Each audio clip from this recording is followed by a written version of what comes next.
Welcome to the Cups of Consciousness show. I am Aleya Dao, your host. I'm a doctor of Oriental medicine, a sound healer, the author and founder of the 7 Cups of Consciousness. I have produced 9 sound healing albums and have recorded over 2,000 meditations online. I am an energy practitioner and help people shift their consciousness using their energetic fields. And this show is all about using your energetic fields to shift your consciousness, as well as exploring energetic concepts that help you create a more empowered and connected life. This episode is an energetic session that explores concepts, energetic practices, and protocols that are similar to a prayer, which help you transform particular aspects of your life.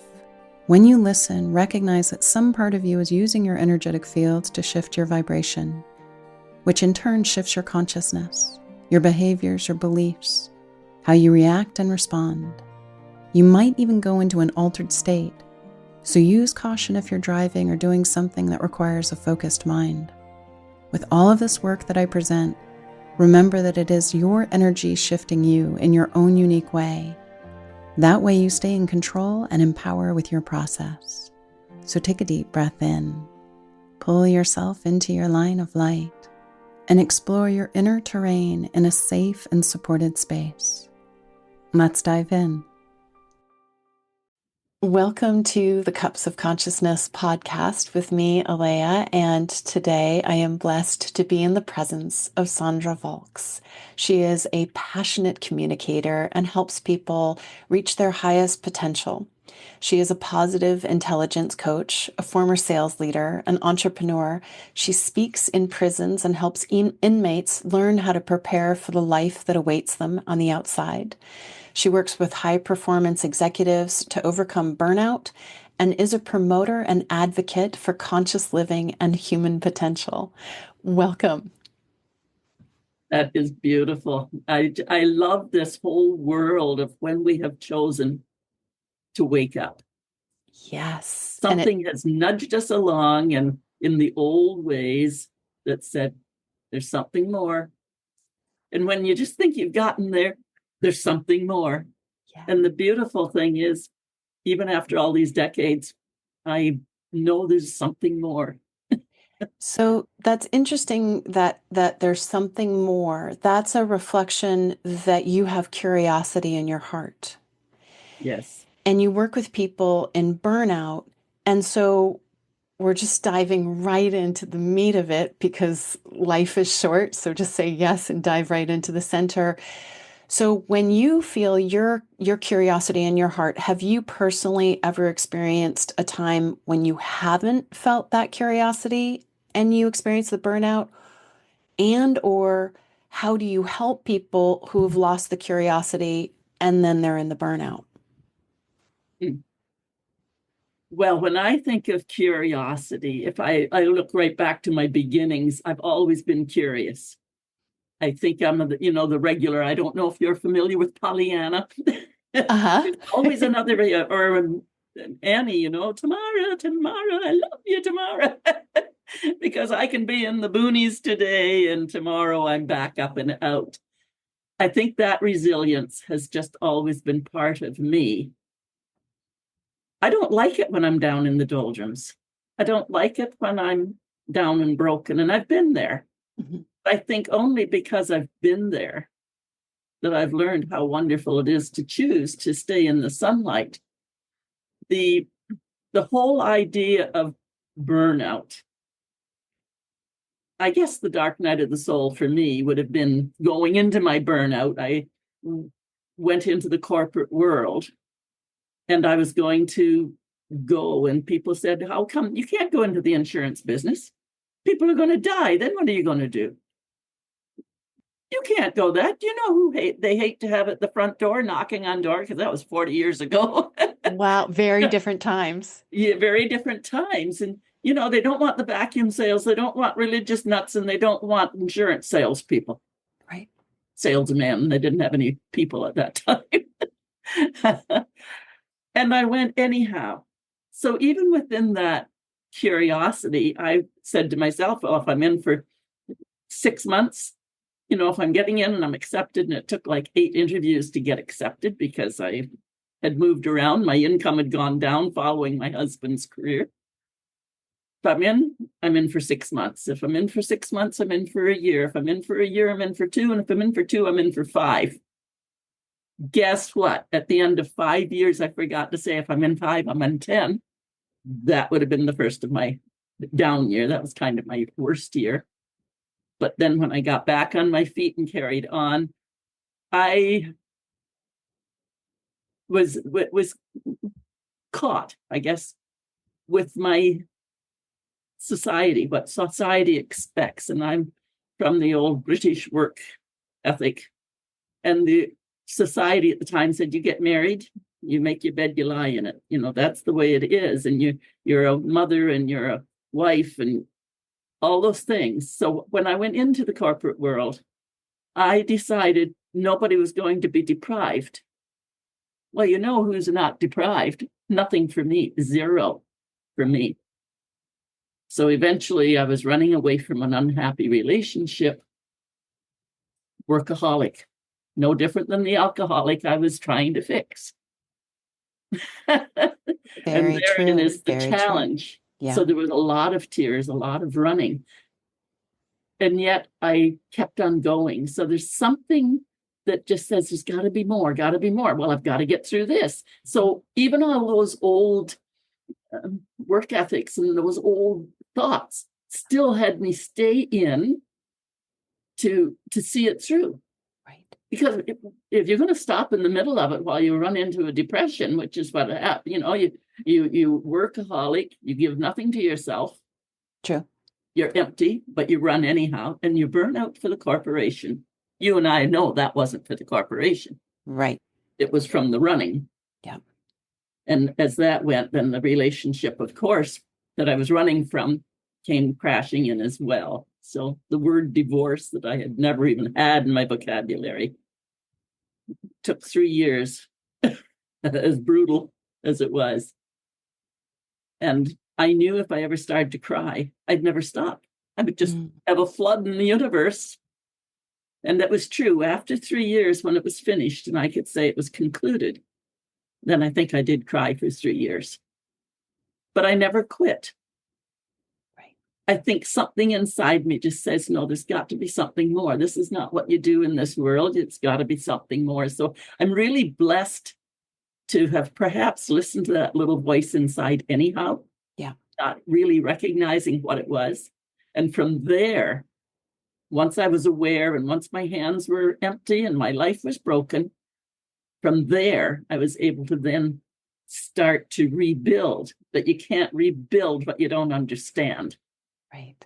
So there was the serious time when that unexamined life is not worth living. That was the serious time that I started examining my life. Awakening is what I would call it. And in that awakening, it has taken me my decades. But I have awakened, and it's a beautiful life. So today, my goal is to have fun with the pink hair, which is now my branding, bring a smile to people, be the Energizer bunny that I can't help anyhow. I come around people and I have to have some fun. If I can't have fun, I don't want to do it. Beautiful. Except, you and I both. Fun means accomplishing something, little victories. So yeah, incredibly fulfilling. And it's interesting from my perspective, I'm an empath.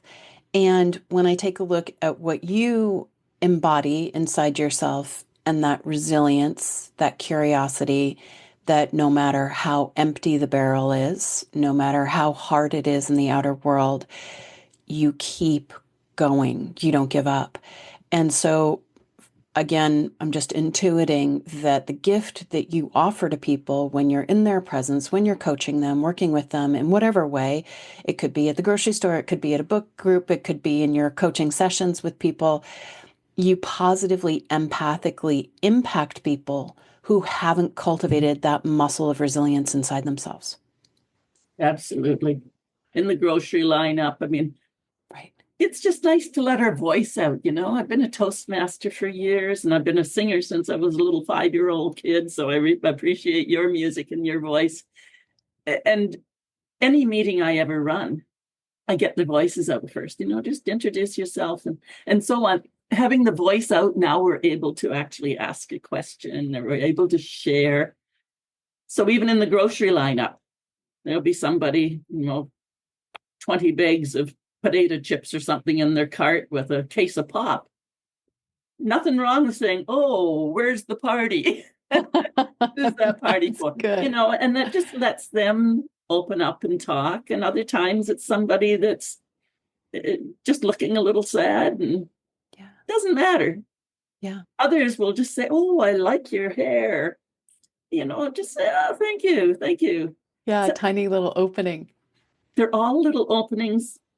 And sometimes people will say, "It just annoys me, how are you doing?" And they don't really care. Right. Well, sometimes it's just social chatter to get our voice out. Mm-hmm. Once in a while, you come to that cashier who's really quite down, and you can say, "How you doing?" "Oh, it's okay." "Well, what's happening in your day?" And you can take it further when you feel that it's going to work okay. Or even if I'm in the mood. No sense me reaching out if I'm a little on the empty side myself at that moment. Exactly. And it's So so intuiting like you do.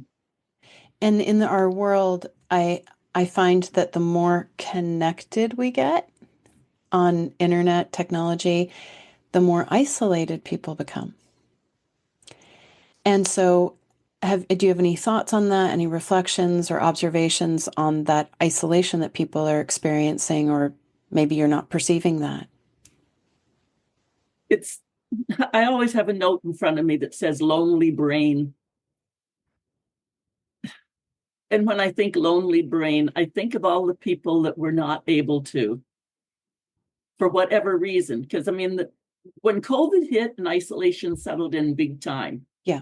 the world opened up in Zoom. Here we are. I can't really say I was ever disconnected, because I just went to Zoom like fish in the water. Right.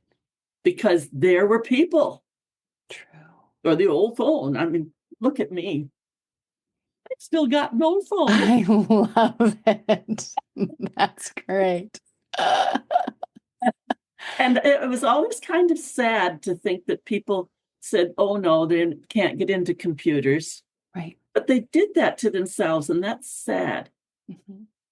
And being able to just cajole them even to get on there and have some laughs. Whenever I have a group together, if possible, I just say, just stay unmuted. If you haven't got any noise behind you, just leave your microphones on. So that then we're just talking and facilitating and having a great time. If that's not possible, then we do the respectful thing. Right. But I think so many ways people just gave up and went into sadness, and that's hard to reach them if you couldn't reach them by Zoom in some fashion. Mm-hmm. Because the churches, the halls, everything, the parties, everything, down it went. So how do you reach out to people when you don't even know they're alone or hurting? I'm hoping lots of people listen to podcasts, because They do. And I also wonder too if this perception of the loneliness is actually us becoming aware of the disconnection inside. So if I'm disconnected inside myself, then it's going to be very hard for me to experience connection with another person or reach out and create that connected reality. So with your work, my sense is that you help people get really connected with their voice, with themselves, and then they create a more connected experience. And there is something that I'm a little curious about in terms of your coaching style and how it's unconventional. Would you be willing to share with our listeners the unconventional aspect of how you work with people? Absolutely.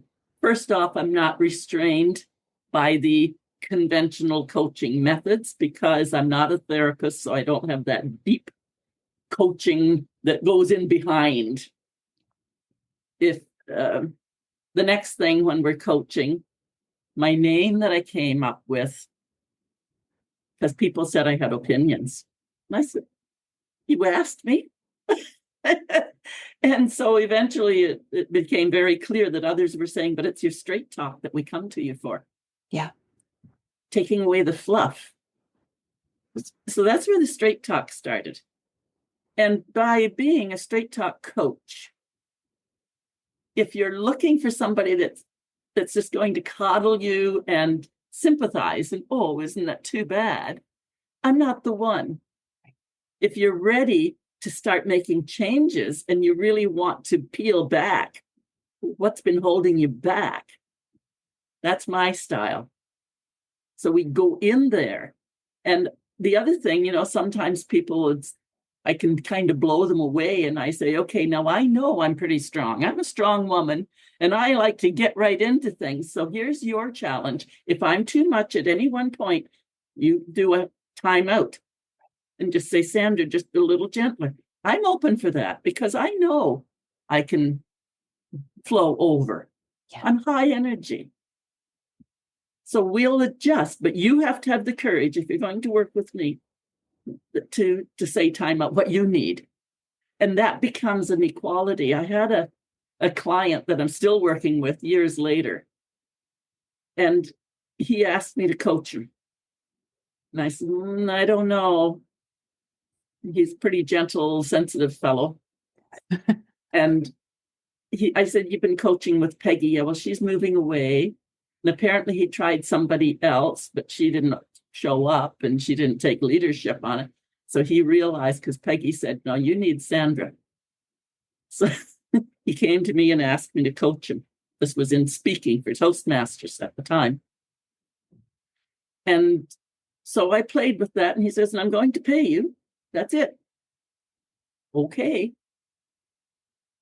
And I thought about it a couple of weeks later, and we were at the club, and he said, so when can we get started? And I said, Brian, I've been thinking about it.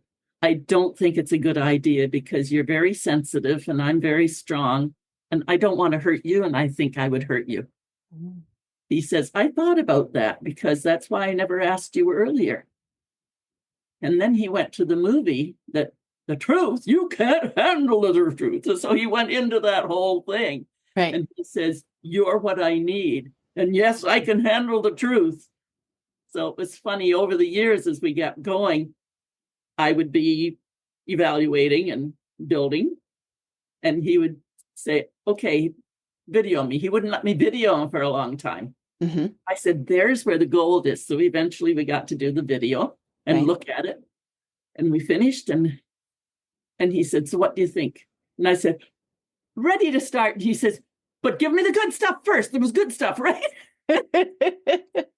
And so he had the courage to tell you what he needed. Yes. And without that, he couldn't grow.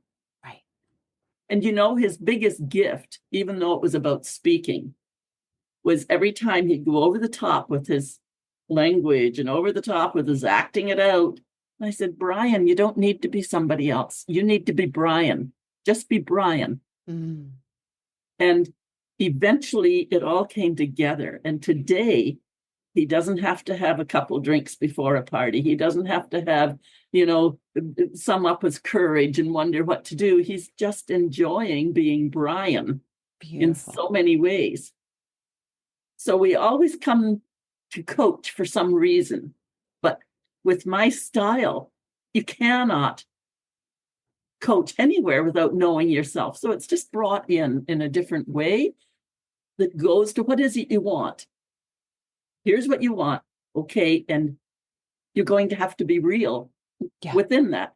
Beautiful. He could not change what his speech was going to be in delivery without changing his whole life. Right. Beautiful, isn't it? It is. And my sense is that you are very comfortable in yourself.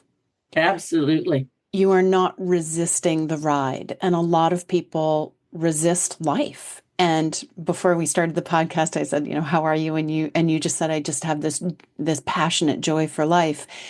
And because of that passionate joy for life, you sit inside yourself and you're very comfortable with who you are.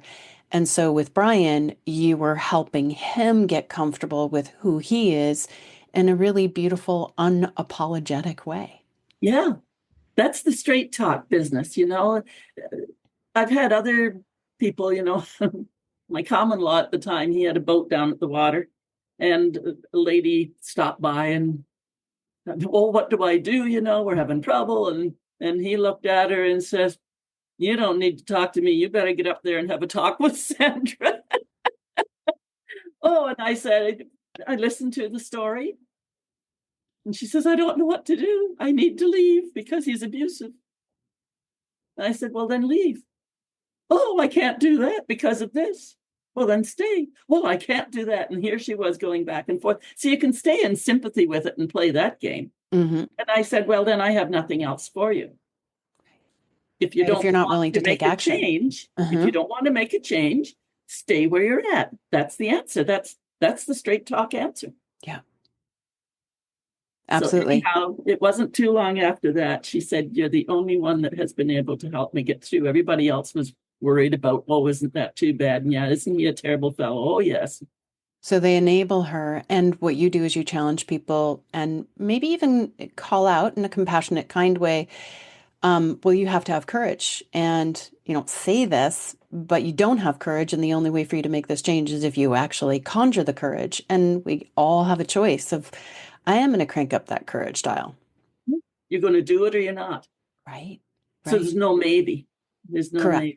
It's either I have the courage to make the change or I don't have the courage to make the change, and we'll stay in the pain and the suffering to conjure more courage. And then eventually, when we have enough pain and suffering, then we have enough courage to make that change. Melody Beattie put it best. I saw her as I was finished up with my divorce or going through it, I guess, and I was listening to Oprah. Melody Beattie was on, and I still had my rings on. And I just couldn't, I hadn't quite finished with all my work, I guess. And I'm no guess about it. I hadn't finished my work. And Oprah asked her, she says, well, how do you know when you move on? How do you know that something is over? And of course, top of mind for me was this marriage that was broken up. I couldn't go back, but I couldn't quite take the ring off. Right. And her answer has never left me, and that's been many years ago. When the pain becomes greater than the gain, it's done. Very wise. When the pain is greater than the gain, it's done. And so until we get that point, at that moment, watching TV with Oprah, Yep. Melody Beattie, the ring came off and it was done. Beautiful. And Beautiful. It is a beautiful thing because I think our insights come to us that quickly.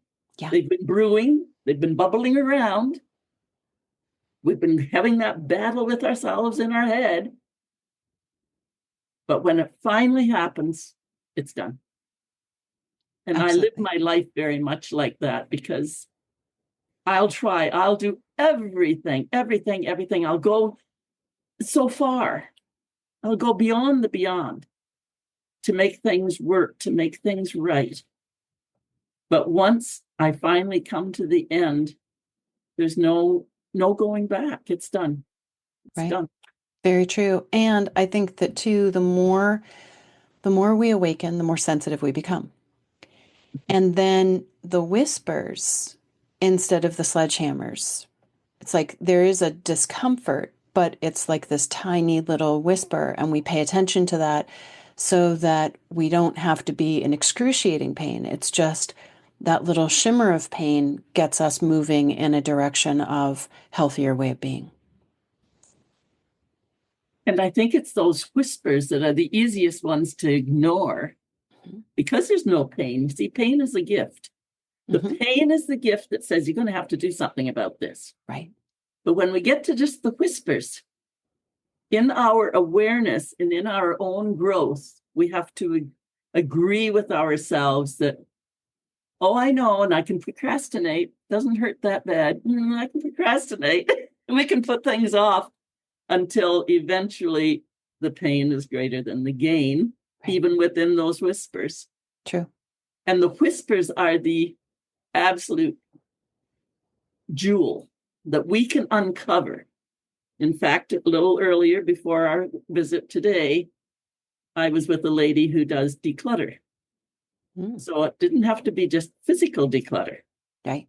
Even though I was talking about the mounds of paper that clutter my life, she was able to take me down into the whispers had me turn around in my chair. When you look at that paper, what are you feeling? And then went to what I called whys, the digger down, dig down, dig down. Why is that important? What below that? What's below that? And I use that technique as well. It's beautiful. And we were able to uncover the sadness that was in there. There's a sadness that I'm alone, that I'm getting older, I'm slowing down. So that she said, well, you have to work with that grief. You know, there's so much. But it's the whisper, you see. And it takes the courage to look in the whisper. It does. And to know that it's okay. It's okay that I'm older. I've got so much wisdom that I want to share with the world, that's also the passion that lights me up. Right. So now to be the crone, she says, you're the crone with the crown. You're the compassionate queen of straight talk with the wisdom. And you've lived it. And that's all the truth. I know that is my truth. So when I'm coaching people with the straight talk, I want them to get to their truth and celebrate their truth. Right. And it's all okay, whatever stage we're at. But at each stage, we have to peel back the onion, go and look underneath and see what's under there in the whispers, and examine that and release that as well. So it'll never end till I cross the veil. No. It won't end until you cross the veil. We're all going to cross the veil. Mm-hmm. And it might keep going on the other side. Yeah, you and I are on the same wave there. I think, we might leave the old body behind, but I have a funny feeling that the pink hair and the spunky personality continues and has more work on the other side. Indeed, indeed. My perspective is that we come down here into this world, and the majority of people simply use the physical dimensional experience to reference all the cards on their table. And they don't use their life to change their cards. But when we start to awaken and we start to implement sensitivity and choice and awareness, we then start changing our cards so that we don't have to wait to the other side of being like, oh, it should really, now let me go down and check my cards again. That's a very slow way of evolving. And so I'm not saying it's bad, but the joy is being here in the physical dimension, looking at our cards and changing our cards while we are in the middle of the game. Oh, wow. But we can only see to the next bend in the road. True. But so we can change it from there. But when we get there, we think, oh, we're not finished yet. Exactly. Never. Yeah, we're never finished. My sort of inappropriate joke is all we have to do is look in the backseat of the car or the panty drawer to determine the level of, okay, what do we really need to work on? How tidy is it? How aligned is it? How beautiful is it? How connected is it? Is there any shame? If there's no shame, then we're really embodying self-love. That's the truth. I live in a very small space now. And it's like my nest as I run off to all of the different parts of the world. And I think I'm a little sad too, because I was in Uganda on the back of those little motorbikes when the COVID was declared. Wow. Yeah. And so I'm thinking, I want to go back. I guess it won't be this March. Maybe it'll be next March, because they're going to have to be able to at least throw my leg over the back of the motorbike. You are incredible. So are you working on a book with all of your pearls of wisdom and your story? Well, I wasn't. So I'm thinking I'm starting to collect towards that. That would be amazing. That would be amazing. I could literally sit with you for hours and just be in story, reflections, your concepts. And I'm sure that our listeners want to learn more. And so at the bottom of this video podcast, we'll share a link where people can go and explore working with you, getting more of your material. Who knows, maybe at some point your book. Right. And it's just been such a joy connecting with you. And if there was one last little pearl in our brief moment together that you want to share with listeners, what might it be?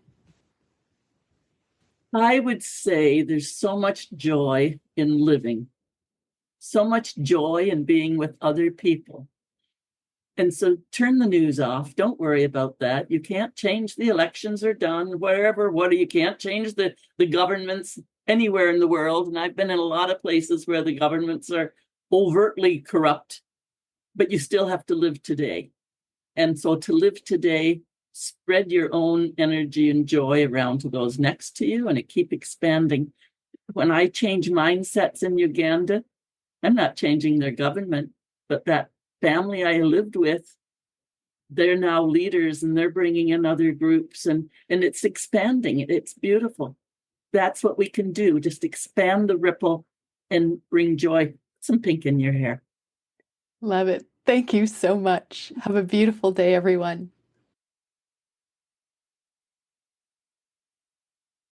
You have been listening to the Cups of Consciousness show with me, Aleya Dao.